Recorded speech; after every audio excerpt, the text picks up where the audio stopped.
illallah, la ilaha illallah, la ilaha illallah, la ilaha illallah, la matluba illallah, la ilaha illallah, la ilaha illallah, la ilaha illallah, la maqsuda illallah, la ilaha illallah, la ilaha illallah, la ilaha illallah, Muhammadur Rasulullah. Bismillahi tawakkalna 'alallah, la haula wala quwwata illa billahil aliyyil azim. Astaghfirullahaladzim wa atubu ilaihi. Rabbi shrah li sadri wa yassir li amri wahlul 'uqdatam min lisani yafqahu qawli. Ya Fattahu ya Alim, Rabbi zidni ilma warzuqni fahma. Amin ya rabbal alamin. Ila hadratin nabiyina Muhammad Rasulullah sallallahu alaihi wasallam wa alihi wa ashabihi wa azwajihi wa alihi wa dzurriyyatihi wa hidayatihi wa ila hadratin muhammadin hadal kitab al-alim al-fatih ya Ibrahim al-Fadli al-alim al-fatih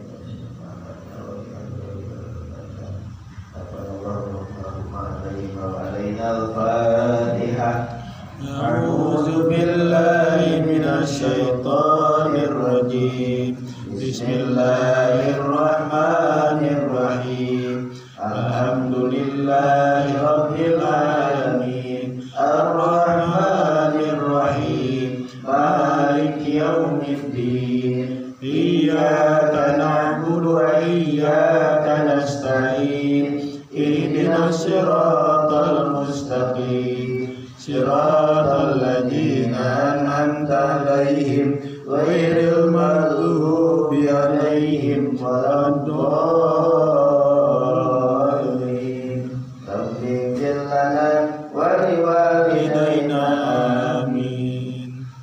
Assalamualaikum warahmatullahi wabarakatuh. Waalaikumsalam warahmatullahi wabarakatuh.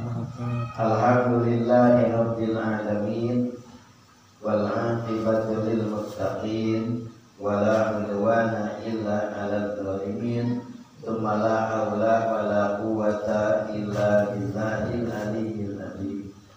Asyhadu an la ilaha illallah wahdahu la syarika lah, iyyahu na'budu wa iyyahu nasta'in. Wa asyhadu anna sayyidana wa nabiyyana Muhammadan abduhu wa rasuluhu rahmatan lil alamin. Amma ba'du, faqad qala ta'ala fi kitabihil azim wa huwa asdaqul qailin. A'udzu billahi minasy syaithanir rajim. Bismillahirrahmanirrahim. Wa'bud rabbaka hatta ya'tiyakal yaqin. Shadaqallahul azim wa shadaqa rasuluhul karim wa nahnu ala dzalika minasy syahidin wasyakirin walhamdulillahi rabbil alamin. Yang saya hormati dan saya muliakan segenap kepengurusan TKD Mushola Hidayah 2 yang hari ini alhamdulillah sudah hadir para hajat hajat. Biar orang tua kita Bapak Haji Ahmad Sabiri, Bapak Haji Nato, ya Pak Andi, Pak Wira, Pak Haji Marsan, terus Pak Munir, ya alhamdulillah Pak Munir hadir bersama-sama kita, dan juga jamaah ibu-ibu masih berada di luar dugaan, Di luar rumah.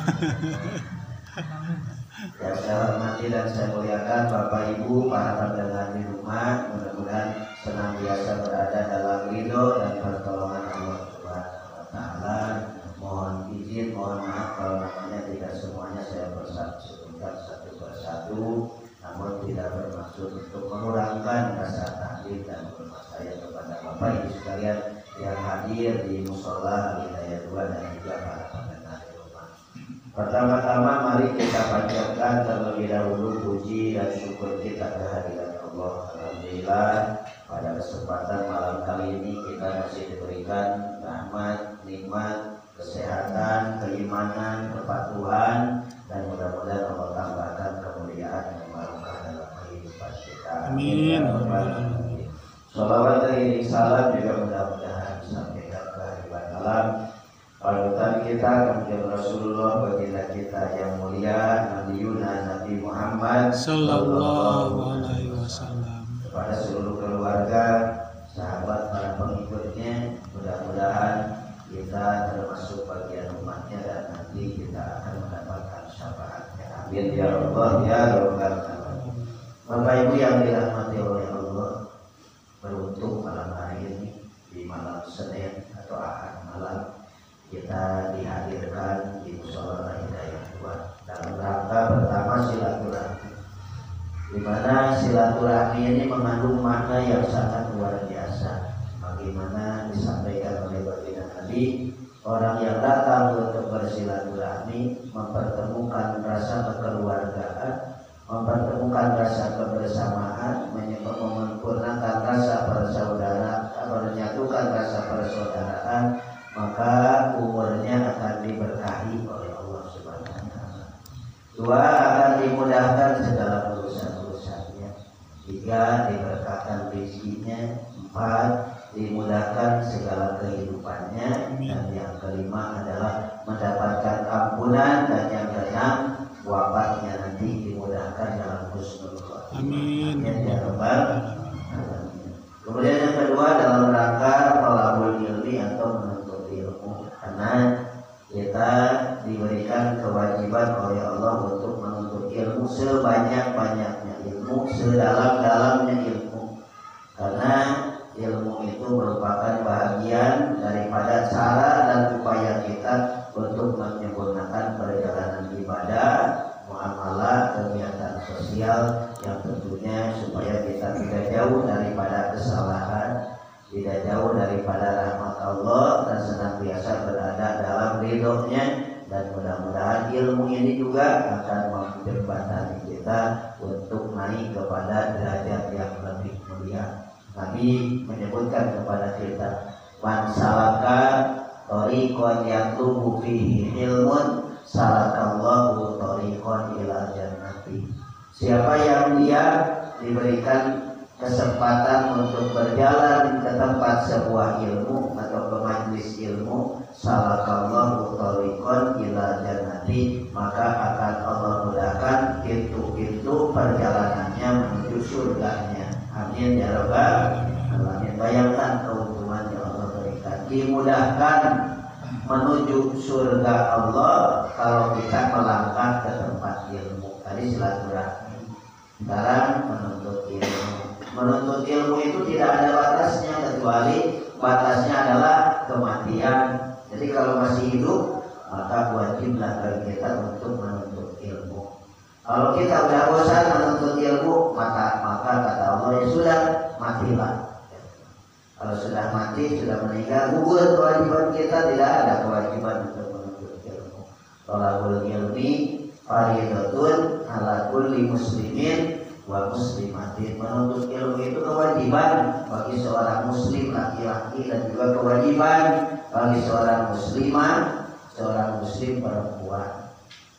Kemudian yang ketiga, sebagai jalan untuk beramal soleh dan mengisi kegiatan amal kebaikan dalam rangka ta'awud, dalam rangka ibadah kepada Allah.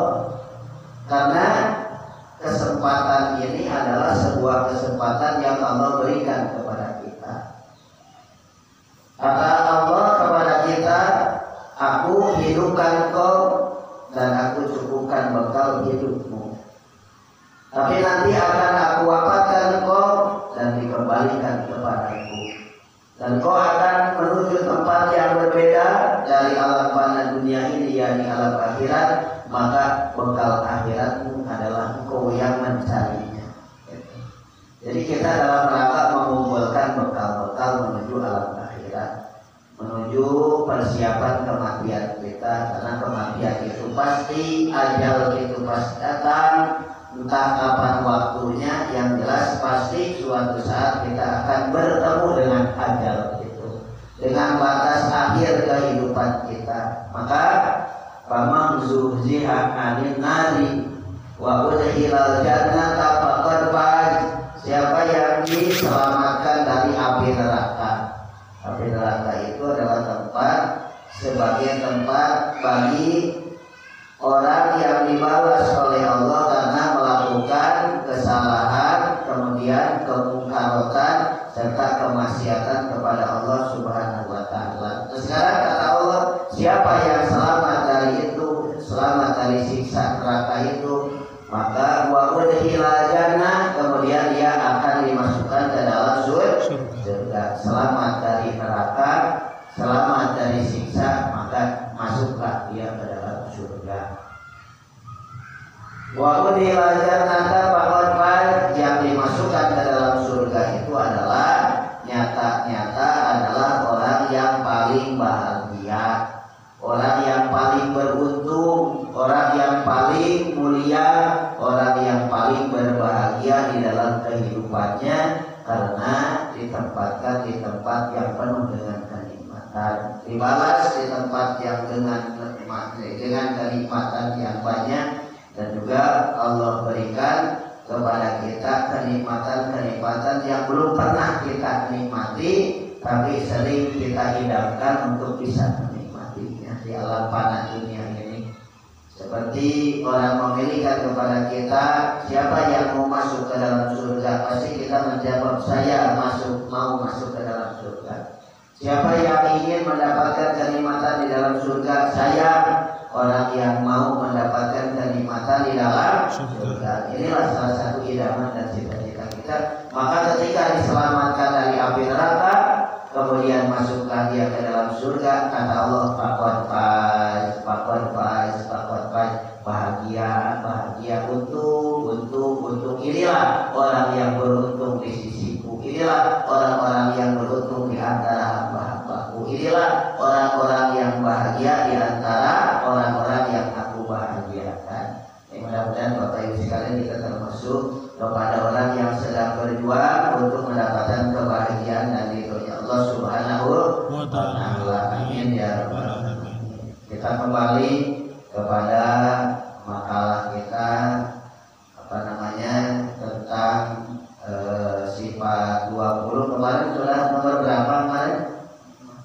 18 ya? 18. Sudah mau selesai.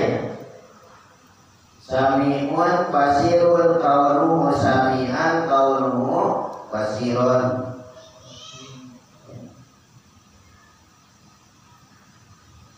Sifat yang ke-18 adalah sifat kaunuhu sami'an.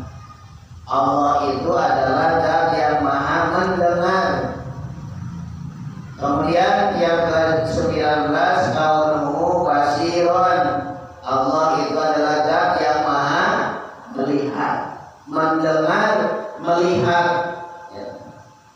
Bapak Ibu yang dirahmati oleh Allah, ketika kita mengamalkan sesuatu, biasanya amalan itu terjadi karena penglihatan kita, juga terjadi karena pendengaran kita. Alangkah nikmatnya orang yang beribadah ketika makan kita melihat orang yang sedang beribadah. Alangkah indahnya suara orang yang sedang beribadah ketika kita mendengar suara orang sedang melakukan ibadah. Sehingga apa?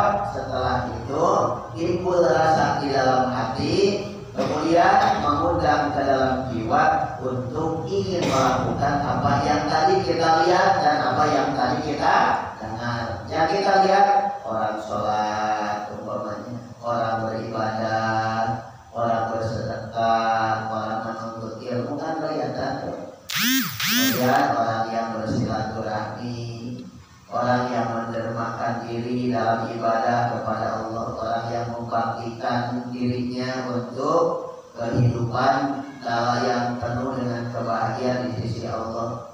Jadi tenaganya dibangkitkan untuk ridhonya Allah, ilmunya dibangkitkan untuk mendapatkan ridhonya Allah, tenaganya dibangkitkan untuk mendapatkan ridhonya Allah. Semua yang Allah berikan dikembalikan dalam rangka bakti diri kepada Allah dan yang Maha Suci.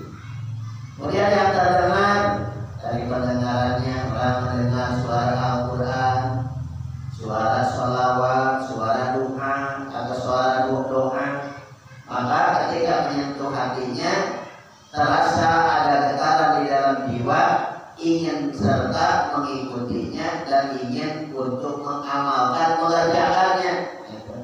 Bapak Ibu pernah nggak mendengar suara yang baca Al-Quran, kemudian sakti satu dan tentunya, kemudian ada keinginan dalam hati, ingin membaca Al-Quran seperti suara yang indah itu. Atau kita ingin belajar agar bisa seperti suara yang indah itu, pernah nggak itu? Itu adalah satu penglihatan, satu pendengaran yang mengarah kepada keinginan untuk berbuat apa yang kita lihat, berbuat apa yang kita dengar. Nah, apa yang kita berbuat, apa yang kita dengar, itu semuanya Allah catat. Itu semuanya Allah catat, dan Allah memiliki sifat sami, sifat basir. Sama dan basarnya Allah itu memandang dan melihat keberadaan kita. Jadi gerak kita walaupun tidak terdengar gerakannya, itu gerakan kita di samping dilihat terdengar pula oleh Allah. Jadi perpindahan tangan ini dari kantong keluar, itu Allah tahu bahwa kita bergerak. Itu gerakannya yang kita tidak tahu terdengar oleh kita, ternyata Allah mendengarnya. Ternyata Allah melihatnya. Apa yang selama ini menurut kita tersembunyi atau sengaja disembunyikan, tapi ternyata di hadapan Allah nyata tidak ada penghalang sekalipun, sedikit pun tidak ada penghalangnya. Karena sama basarnya Allah melampaui batas kekuatan yang dimiliki oleh makhluknya. Sementara makhluknya terbatas oleh adanya hijab atau penghalang, bagi Allah tidak ada hilangnya, tidak ada hijab atau penghalang sedikit. Jadi Bapak Ibu sekalian, kita ngumpet dimanapun Allah tahu, Allah melihat, oleh Allah kelihatan, oleh Allah nampak. Padahal udah rapat banget, padahal udah kuat banget, padahal udah rapat banget, padahal menurut kita tidak ada orang yang mampu melihatnya. Kalau kita berada di dalamnya, tidak akan ada orang yang mampu mengetahuinya. Tapi ternyata luar biasanya Allah. Itu seperti kita kena sinar apa tuh yang bisa kelihatan? Inframerah ya, inframerah, atau kalau di kedokteran itu disebut laser. Laser ya. Atau seperti kelihatannya organ bagian dalam, bahwa itu ada bagian yang hidup atau ada sesuatu yang tersembunyi di dalamnya. Ya kayak apa namanya, kayak ronsen gitu ya. Terus apalagi USG ya. Ya terus apalagi untuk melihat bagian dalam itu kalau tidak kedokteran. Sehingga kalau anak kecil menelan apa atau tertelan oleh anak kecil sebuah jarum, maka jarumnya akan kelihatan. Nah kalau Allah itu ya nggak begitu, nyata semuanya. Kalau itu kan hanya kelihatan di dalam ada benda. Kalau Allah kelihatan banget. Jadi luar dalamnya kita ini terlihat oleh Allah. Tujuannya apa? Tujuan kita melatih diri kita agar kita senantiasa meyakini akan keberadaan Allah, bahwa Allah melihat kita, Allah mendengar kita, sehingga kita senantiasa berusaha untuk melakukan kepatuhan kepada Allah karena merasa terlihat oleh Allah, merasa terawasi oleh Allah, sehingga gerak-gerak menjadi terbatas, hanya dibatasi oleh gerakan, amalan dan perbuatan yang dibolehkan oleh Allah saja, sehingga kita takut kalau kita mengamalkan, takut kalau kita menjalankan, takut kalau kita berbuat terhadap perbuatan yang Allah tidak memerintahkannya. Nah, pada akhirnya apa? Karena tidak melakukan perbuatan dan amalan yang tidak diperintahkan oleh Allah, rasa takut kita diawasi dan dilihat oleh Allah, bahkan didengar oleh Allah, menjadikan diri kita waspada seakan-akan Allah itu senantiasa mengawasi gerak-gerik kita. Maka hanya perbuatan yang diperintahkan oleh Allah saja yang kita lakukan. Alhamdulillah. Nah, ini apa namanya? Yang disebut kesananya sebagai kepada kesempurnaan iman, yaitu iman, Islam, kemudian ihsan. Ihsan itu adalah antaqudallaha ka'annaka tarahu fa illam takun tarahu fa innahu yaraka. Jadi yang disebut dengan ihsan adalah antaqudallaha, engkau beribadah kepada Allah. Ka'annaka tarahu, seperti engkau melihat dan Allah. Ketika kita dekat dengan perintahnya, ketika kita tertutup hijab daripada larangannya, sehingga kita suci dan bersih hanya melakukan apa yang diperintahkan oleh Allah saja, maka tidak ada kotoran yang akan menghalang lahir batin kita, jasmani rohani kita, luar dan dalam kita, sehingga tidak ada hijab penghalang. Kita bisa melihat kepada zat Allah dengan sebutan mukasyafah. Kalau buka yang pada akhirnya kita menjadi makrifat kepada Allah Subhanahu wa Ta'ala, makrifat billah. Tapi ini bukan kalangan kita. Kita mengenal dosa masih banyak, amal baru pengen, gitu kan? Pengen berbuat baik, banyak pengennya daripada berbuatnya, banyak rencananya daripada wujud nyatanya. Betul kan coba? Itu pengen banyak banget, pengen melakukan ini. Ini salah satu pengen kita. Pengen bangun malam, gitu. Direncanakan bangun malam, bangun benar. Tapi tujuannya apa? Tujuannya untuk ibadah, kita hanya sedikit waktu saja. Padahal kita nggak bisa melakukan ibadah, hanya terbangun untuk melakukan kebutuhan kita, hajat kita. Ya contohnya buang hadas, itu buang hajat, perutnya mulas, gitu. Atau pokoknya kebelan pengen pipis. Sudah itu semuanya terkabul, sudah itu terjadi, maka kita tidur lagi. Nah itu kayak itu rencana. Tapi orang yang mukasyafah kepada Allah sudah tidak bisa. Orang yang marifat kepada Allah semua geraknya segera laku, bahkan bukan hanya sekedar lahir, tapi batinnya sudah kepada Allah. Tidak ada hijab, tidak ada penghalang. Sehingga nanti akan sampai fa'ilam takun tarahu fa'innahu yaraka. Apabila kita belum bisa bahwa merasakan kita bisa melihat kepada Allah, tapi bisa merasakan bahwa Allah itu melihat kepada kita. Jadi kita bisa melihat kepada Allah, atau kita merasa bahwa Allah senantiasa melihat kepada kita. Ini luar biasanya Bapak Ibu sekalian, apa namanya, tujuan hidup kita yang masih jauh adalah membukakan pintu mukasyafah ini antara hajat-hajat dunia, kemudian amal-amalan dunia, amalan-amalan dan perbuatan-perbuatan yang tidak diperintahkan oleh Allah, kemudian sedikitnya apa yang diperintahkan oleh Allah dalam melakukannya. Ini adalah menjadi PR buat kita untuk mengamalkan yang lebih banyak dari apa yang diperintahkan oleh Allah, yang mungkin bagi orang yang sudah sampai kepada tahapan itu tidak ada lagi hajat dan kebutuhan, kecuali hajat itu adalah di depan Allah Subhanahu wa Ta'ala melakukan kebutuhan aktivitas yang diperintahkan oleh Allah, sehingga duduknya duduk ibadah, jalannya jalan ibadah, berpikirnya semuanya ibadah, penglihatannya semuanya ibadah, pendengarannya semuanya ibadah, tangannya bernilai ibadah, gerak kakinya semua bernilai ibadah, kemudian gerak telinganya semuanya berjalan dengan tujuan ibadah, dan gerak ibadah semua dari arkan badan, anggota tubuh itu melakukan gerak dan aktivitas tadi nilainya semuanya adalah ibadah kepada Allah Subhanahu wa Ta'ala. Kalau kita bahwa masih jauh kemana-mana, tapi mudah-mudahan dengan duduk belajar kayak begini, Allah merubah sedikit demi sedikit dan mengarahkan sedikit demi sedikit kepada jalan agar kita bisa makrifat, bisa tahu kepada Allah sehakikat-hakikatnya pengetahuan kita. Ada yang disebut dalam satu istilah, man arafa nafsahu faqad arafa rabbahu. Siapa yang tahu kepada dirinya, maka dia akan tahu kepada Tuhannya, kepada Rabbnya, kepada Allah Subhanahu wa Ta'ala.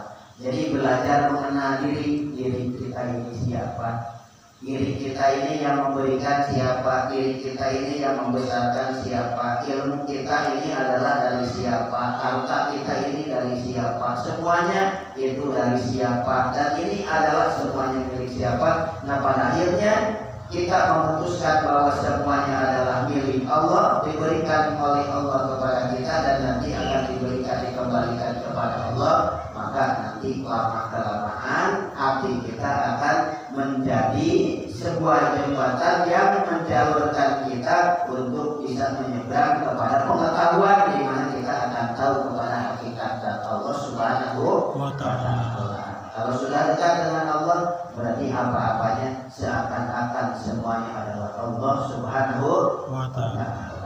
Ini Bapak Ibu yang dirahmati oleh Allah, sifat kaunuhu sami'an, sifat kaunuhu basirun, yang harus kita imani, yang harus kita yakini bahwa keberadaan kita tadi disampaikan fa'in lam takun tarahu fa'innahu yaraka. Kalau kau tidak dan belum merasa bisa melihat kepada Allah, maka rasakan dan jadikan hati, pikir, jasmani dan rohani kita merasa dilihat oleh Allah Subhanahu wa Ta'ala. Kalau melihat Allah mungkin masih sulit, masih belum bisa. Mudah-mudahan Allah berikan rasa ke dalam jiwa, kemudian diberikan kepada hati sanubari kita rasa dilihat dan diperhatikan oleh Allah Subhanahu wa Ta'ala, sehingga mau berbuat salah kita takut, mau berbuat ibadah juga takut. Takut apa? Takut tidak bisa mengerjakan ibadah yang baik, takut tidak bisa mengerjakan ibadah yang diperintahkan, takut tidak bisa melakukan ibadah yang disunahkan, tidak takut kepada amalan dan ibadah yang dikerjakan bukan karena tujuan kepada Allah Subhanahu wa Ta'ala semata. Jadi melakukan maksiat kita takut, melakukan amalan-amalan apapun akan menjadi rem, dilihat oleh Allah, merasa diperhatikan oleh Allah, itu menjadi benteng, menjadi rem, menjadi penahan untuk tidak melakukan yang buruk dan jahat, dan juga meluruskan untuk senantiasa tetap berada di dalam perintahnya Allah Subhanahu wa Ta'ala. Jadi kalau nggak datang ke majlis kita merasa takut, Allah memperhatikan dan mencatat kita. Kalau kita datang di majlis juga takut, kalau Allah mencatat kita bukan yang baik, kita yang dicatat. Sehingga Pak, gerak milik kita ini semuanya dimanapun, bukan hanya di tempat baik, di tempat yang tidak baik pun kita bisa tetap melakukan amal yang baik, yakni melakukan pencegahan diri dengan tidak melakukan amalan-amalan buruk dan amalan-amalan jahat di tempat di mana dominan untuk melakukan keburukan dan kejahatan. Contohnya memang di pasar.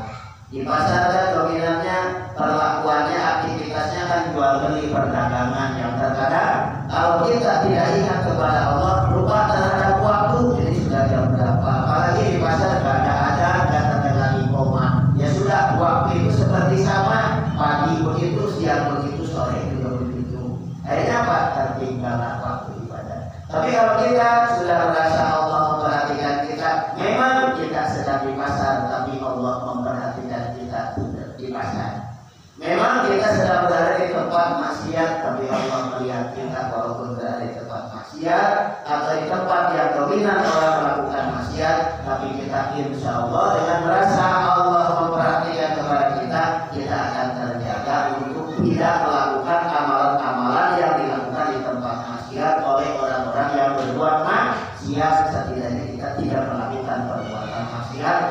menghindarkan diri kita dari tempat maksiat atau menjaga diri kita tidak melakukan perbuatan maksiat.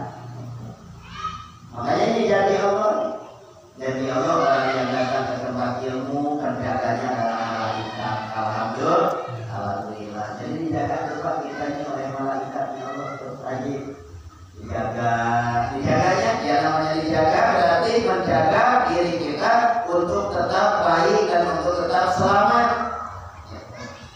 Jadi ketika ada hal-hal yang dapat menjadikan kita terjerumus dan dirembab atau terkena jalan-jalan buruk, terkena kepada perbuatan dan amalan jahat dan maksiat, maka malaikat akan membelokkan kepada diri kita lewat pengetahuan dan rasa yang Allah titipkan kepada kita.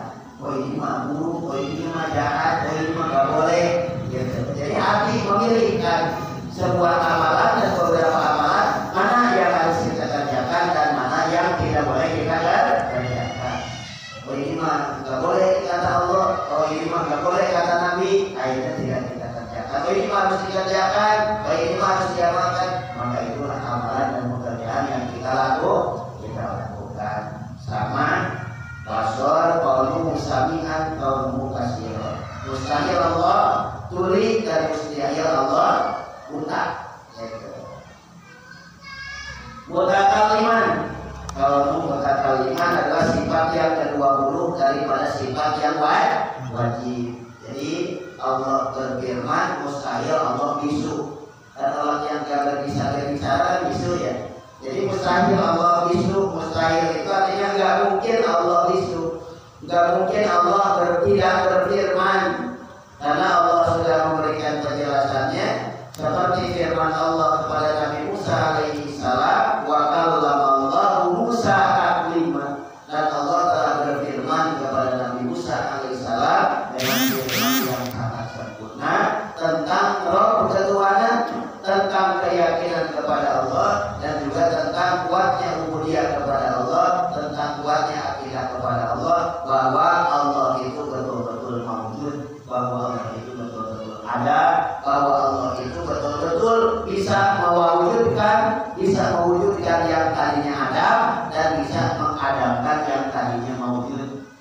Mana yang ada menjadi maujud? Contohnya Adam yang menjadi wujud itu adalah kita sebagai manusia tadinya belum tercipta, kemudian sekarang sudah tercipta menjadi manusia. Kemudian nanti akan kembali kepada alam, dari wujud ke Adam, dari ada ke tidak ada, gitu. Dari hidup dikembalikan kepada kematian. Jadi Bapak Ibu sekalian, kematian kita ini sudah dekat Pak, dibandingkan waktu-waktu dulu, karena umur kita semakin hari dan tiap hari kian bertambah, sementara jatah hidup kita tiap hari kian berkurang. Kalau angka kita 53 tahun, 54 tahun, 55 tahun, kemudian 56, 57, 58, 59, 60, 61, 62, 63 seperti umurnya Kanjeng Rasul Nabi yang agung Nabi Muhammad, maka hitunglah dengan mundur. Kalau kita sudah 53 tahun umpamanya, berarti kita tinggal berapa tahun jatah kita? Tinggal 10 tahun. Terus mundur sudah 54 berarti tinggal 54 berarti tinggal 9, 55. Emang hitungannya makin panjang, tapi ternyata makin berkurang jatah kesempatan hidup kita. Makanya seiring dengan pertambahan dan bertambah jumlahnya nilai umur kita, maka mewaspadai bahwa diri kita sudah berkurang jatah hidup di dunia payah panas ini. Di dunia yang penuh dengan keluh kesah, di dalam dunia yang tentunya bukan sebenar-benarnya kehidupan, tapi hakikat kehidupan kita adalah nanti di alam akhirat yang nanti bako atau bakal dalam langgeng 55, 60 tadi berapa? 60 tadi kan 3 tahun, 61 tadi kan 2 tahun, 62 berarti kan 1 tahun, 63 berarti tinggal dulu. Berarti kan kemungkinan sudah mau habis berarti ya sudah. Nanti kalau sudah mau habis berarti jatah hidup kita semuanya habis. Jatah mata untuk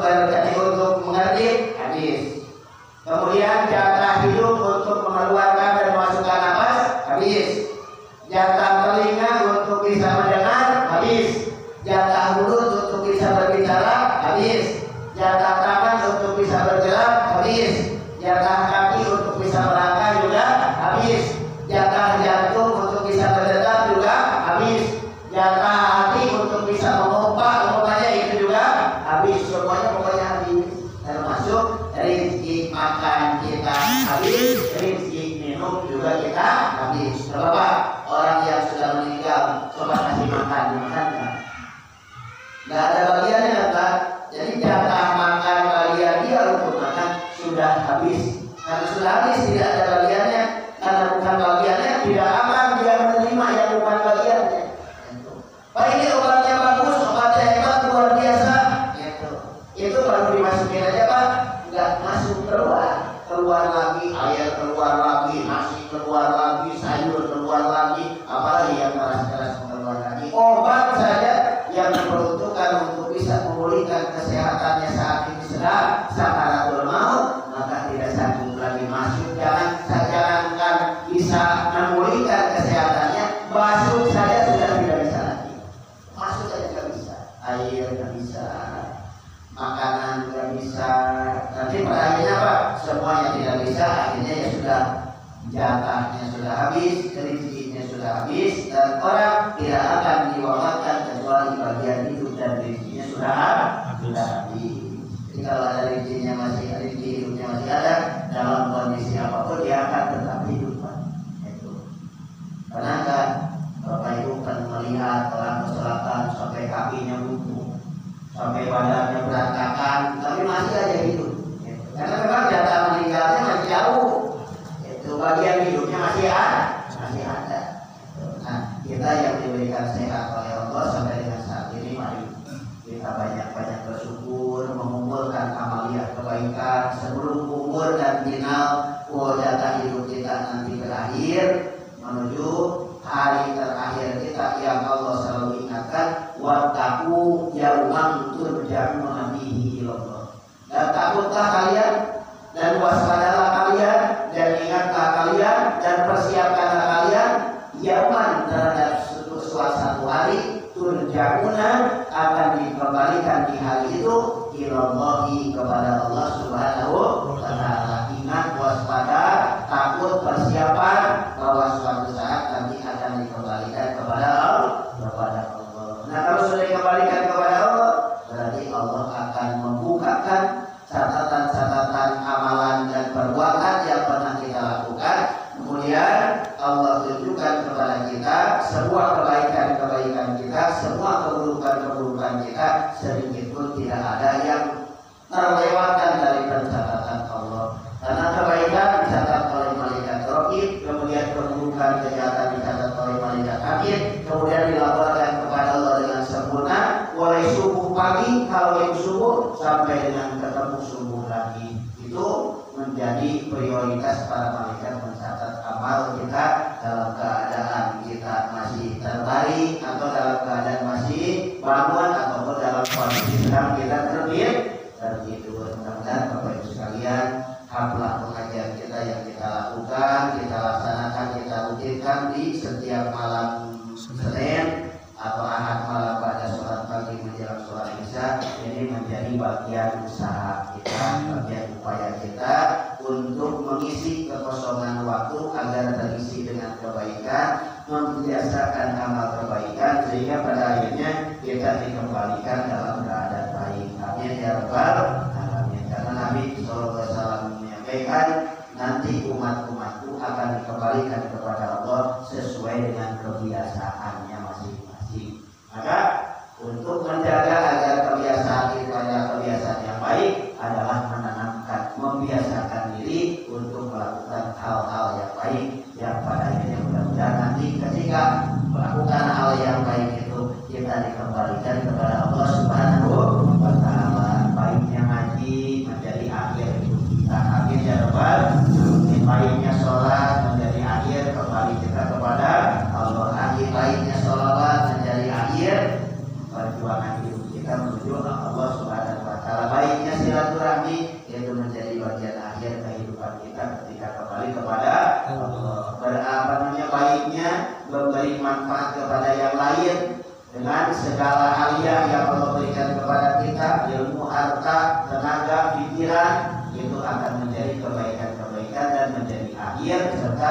buah yang manis ketika akhir kehidupan berakhir. Amin ya Allah ya Rabbal alamin. Ini saja, dan sebelum diakhiri nanti dengan salam dan pembacaan doa hadis, mari kita bacakan kalimat tauhid ini atau kita bacakan sifat daun 20 ini agar bisa tertanam di lubuk hati sanubari kita sebagai ucapan, sebagai bahan keilmuan yang akan tertanam di dalam dada, di dalam hati sanubari kita, sehingga menguatkan akidah dan kekuatan ubudiyah kepada Allah dan meyakini apa yang ada di dalam makna sifat 20 dari mulai wujud tidak bako sampai tadi berakhir sifat kaunuhu mutakalliman.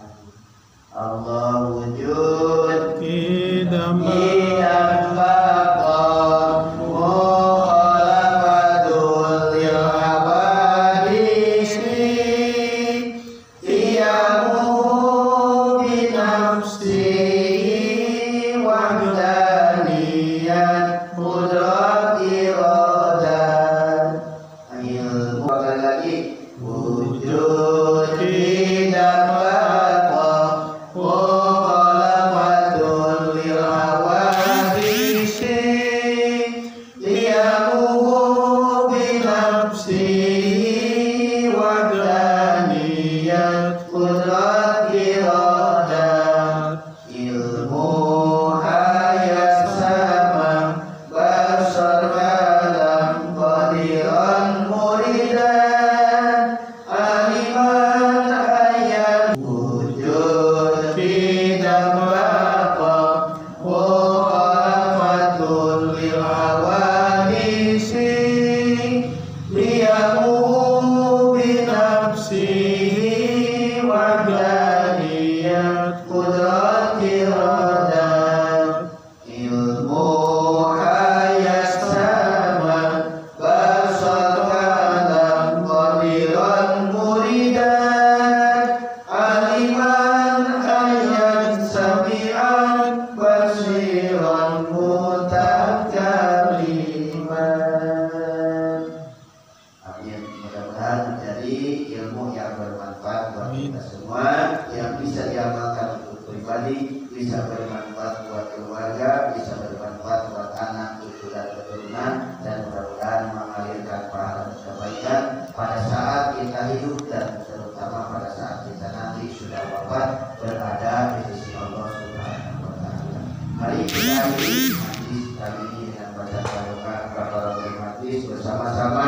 Subhanakallahumma wa bihamdika asyhadu an la ilaha illa anta astaghfiruka wa atubu ilaik. Dan kita bersama-sama mengucapkan kalimat hamdalah Alhamdulillahirabbil alamin. Terima kasih atas segala perhatian dan kebersamaannya dari awal acara ini ke akhirnya acara pengajian kita. Dan juga kita doakan guru kita kalau Bapak Ustaz Haji Ali Suhairi yang lagi sedang melakukan satu hajatnya dalam melangsungkan pernikahan yang tadi dilakukan untuk putra putrinya sebagai anak dan juga menantunya. Mudah-mudahan diberikan barokah oleh Allah Subhanahu wa taala, sehat walafiat, dimudahkan dan dilancarkan urusannya, dan mudah-mudahan selalu berada dalam pertolongan Allah Subhanahu wa taala. Mudah-mudahan didapatkan keberkahan dan kemuliaan. Amin ya Allah ya Rabbal. Terima kasih Bapak Ibu sekalian atas segala kebersamaannya, dan sekali lagi mohon dimaafkan apabila ada kesalahan dan kekurangannya, dan kami akhiri adalah wa iyyakum ajmain wallahu muwaffiq ila aqwamit thoriq. Assalamualaikum warahmatullahi wabarakatuh. Waalaikumsalam warahmatullahi wabarakatuh.